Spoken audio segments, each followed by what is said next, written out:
আসসালামু আলাইকুম রহমতুল্লাহ বরকাতু। সবাই কেমন আছেন দেশবাসী? আশা করি সবাই ভালো আছেন, আমি ভালো আছি।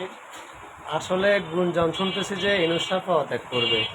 আমার মতে ইনুস সাহেব পদত্যাগ না করে উনি সুস্থ নির্মাণটা দিয়ে পদত্যাগ করলে ওনার সম্মানটা বাড়বে। এখন যদি উনি পদত্যাগ করে আমার মতে উনি সম্মান পাবে না, ওনার সম্মান কমে যাবে। আর বিগত দিনে আমাদের বিএমপি যারা এমপির মধ্যে ছিল ওনাদের কিন্তু অনেক অভিজ্ঞতা, দেশের প্রতি ওনাদের কিন্তু অনেক অভিজ্ঞতা আছে।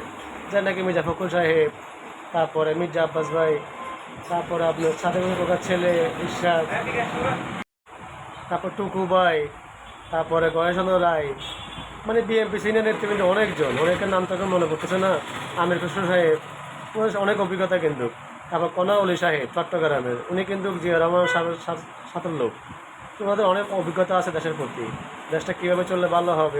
আপনি ইনুস সাহেবের পদত্যাগ না করে আপনি ওনাদের সাথে পরামর্শ নিয়ে আমার মনে হয় নির্বাচন সুস্থ কীভাবে করা যায়, আমাদের নেতা জনাব তারেক রহমান, ওনার কাছ থেকে পরামর্শ নেন, অবশ্যই সুস্থ নির্বাচন পাবেন আর ভালো কিছু হবে ইনশাল্লাহ, আশা করা যায়। কিন্তু আপনি পদত্যাগ করলে তো আর ভাই জিনিসটা সুন্দর হলো না, তাহলে তো আপনার ওই যে লাউ সেই কদু। পদত্যাগ করতে বলছে যে যারা দুর্নীতি করছে, এই সজীব ভুঁইয়া, তারপরে আপনার এই তারপর অনেকগুলো এই যে উপদেষ্টা যারা আছে, ওনাদের অনেকজনের কোটি কোটি টাকার মালিক হয়ে গেছে, ওনাদেরকে পদত্যাগ করতে বলছে, কারণ ওনারা আইন মানে না।